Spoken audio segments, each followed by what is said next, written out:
بسم اللہ الرحمن الرحیم۔ شروع کرتی ہوں اللہ کے نام سے جو بڑا مہربان نہایت رحم کرنے والا ہے۔ ملک شام کا ایک یہودی عیس مکہ سے کچھ فاصلے پر رہتا تھا۔ وہ جب بھی کسی کام سے مکہ آتا، وہاں کے لوگوں سے ملتا تو ان سے کہتا، بہت قریب کے زمانے میں تمہارے درمیان ایک بچہ پیدا ہوگا، سارا عرب اس کے رستے پر چلے گا، اس کے سامنے ذلیل اور پست ہو جائے گا، وہ عجم اور اس کے شہروں کا بھی مالک ہو جائے گا۔ یہی اس کا زمانہ ہے جو اس کی نبوت کے زمانے کو پائے گا اور اس کی پیروی کرے گا۔ وہ اپنے مقصد میں کامیاب ہوگا، جس خیر اور بھلائی کی وہ امید کرتا ہے وہ اس کو حاصل ہوگی، اور جو شخص اس کی نبوت کا زمانہ پائے گا مگر اس کی مخالفت کرے گا، وہ اپنے مقصد اور آرزوؤں میں ناکام ہوگا۔ مکہ معظمہ میں جو بھی بچہ پیدا ہوتا، وہ یہودی اس بچے کے بارے میں تحقیق کرتا اور کہتا، ابھی وہ بچہ پیدا نہیں ہوا۔ آخر جب نبی کریم صلی اللہ علیہ وسلم اس دنیا میں تشریف لائے تو عبد المطلب اپنے گھر سے نکل کر اس یہودی کے پاس پہنچے۔ اس کی عبادت گاہ کے دروازے پر پہنچ کر انہوں نے آواز دی۔ عیس نے پوچھا، کون ہے؟ انہوں نے اپنا نام بتایا، پھر اس سے پوچھا، تم اس بچے کے بارے میں کیا کہتے ہو؟ اس نے انہیں دیکھا، پھر بولا، ہاں تم ہی اس کے باپ ہو سکتے ہو، بے شک وہ بچہ پیدا ہو گیا ہے جس کے بارے میں نے تم لوگوں سے کہا کرتا تھا۔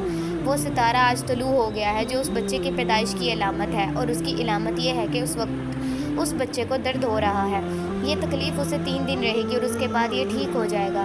راہب نے جو یہ کہا تھا کہ بچہ 3 دن تک تکلیف میں رہے گا، تو اس کی تفصیل یہ ہے کہ آپ نے 3 دن تک دودھ نہیں پیا تھا، اور یہودی نے جو یہ کہا تھا کہ ہاں آپ ہی اس کے باپ ہو سکتے ہیں، اس سے مراد یہ ہے کہ عربوں میں دادا کو بھی باپ کہہ دیا جاتا ہے، اور نبی کریم صلی اللہ علیہ وسلم نے ایک بار خود فرمایا تھا، میں عبد المطلب کا بیٹا ہوں۔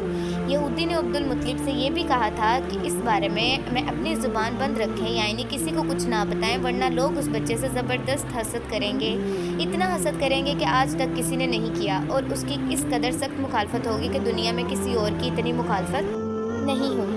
پوتے کے متعلق یہ باتیں سن کر عبد المطلب نے عیس سے پوچھا، اس بچے کی عمر کتنی ہوگی؟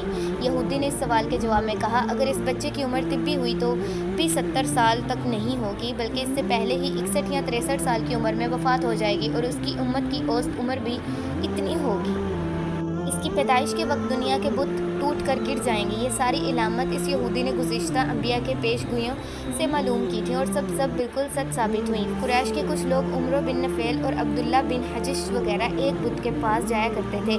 یہ اس رات بھی اس کے پاس گئے جس رات آپ صلی اللہ علیہ وسلم کی پیدائش ہوئی۔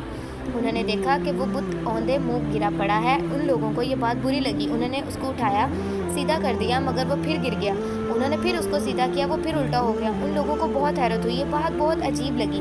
تب اس بت سے آواز نکلی، یہ ایک ایسے بچے کی پیدائش کی خبر ہے جس کے نور سے مشرق اور مغرب میں زمین کے تمام گوشے منور ہو گئے ہیں۔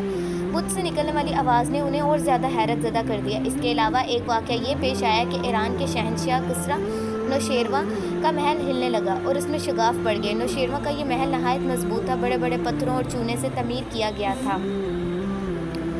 اس واقعے سے پوری سلطنت میں دہشت پھیل گئی۔ شگاف پڑنے سے خوفناک آواز بھی نکلی تھی۔ محل کے 14 کنگرے ٹوٹ کر نیچے آ گرے۔ جو کنگرے ہوتے ہیں نا، وہ نیچے آ گرے تھے۔ آپ کے پیدائش پر ایک واقعہ یہ پیش آیا کہ فارس کے تمام آتش کدوں کی وہ آگ بجھ گئی جس کی وہ لوگ پوجا کرتے تھے اور اس کو بجھنے نہیں دیتے تھے، لیکن اس رات میں ایک ہی وقت میں تمام کے تمام آتش کدوں کی آگ انا فنا بجھ گئی۔ آگ کے پوجنے والوں میں رونا پیٹنا مچ گیا۔ کسریٰ کی یہ تمام اطلاعات ملی تو اس نے ایک کاہن کو بلایا۔ اس نے اپنے محل میں شگاف پڑنے اور آتش کدوں کی آگ بجھنے کے واقعات اسے سنا کر پوچھا، آخر ایسا کیوں ہو رہا ہے؟ وہ کاہن خود تو جواب نہ دے سکا، تاہم اس نے کہا، ان سوالات کے جوابات میرا ماموں دے سکتا ہے، اس کا نام ستی ہے۔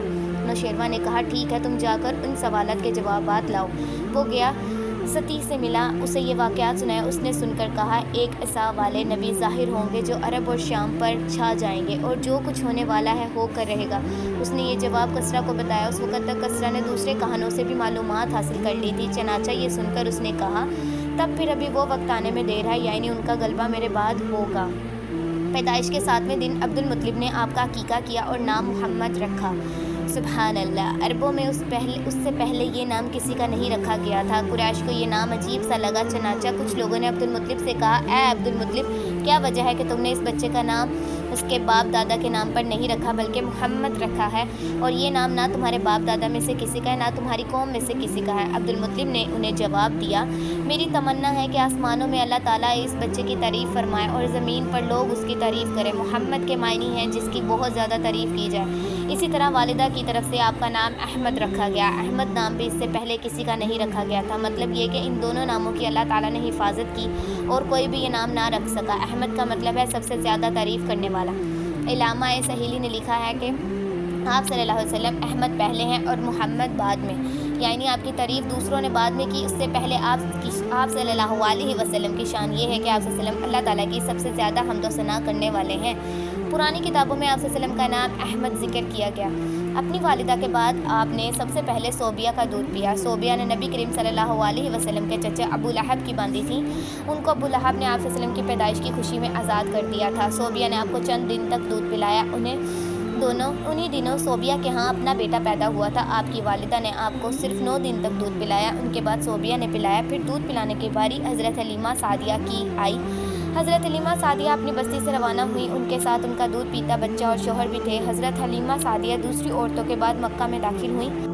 ان کا کھچر بہت کمزور اور مریل تھا، ان کے ساتھ ان کی کمزور اور بری اونٹنی تھی، وہ بہت آہستہ آہستہ چلتی تھی، ان کی وجہ سے حلیمہ قافلے سے بہت پیچھے رہ جاتی تھی۔ اس وقت بھی ایسا ہی ہوا، وہ سب سے آخر میں مکہ میں داخل ہوئی۔ اس سے آگے واقعہ میں آپ کو اگلی ویڈیو میں بتاؤں گی۔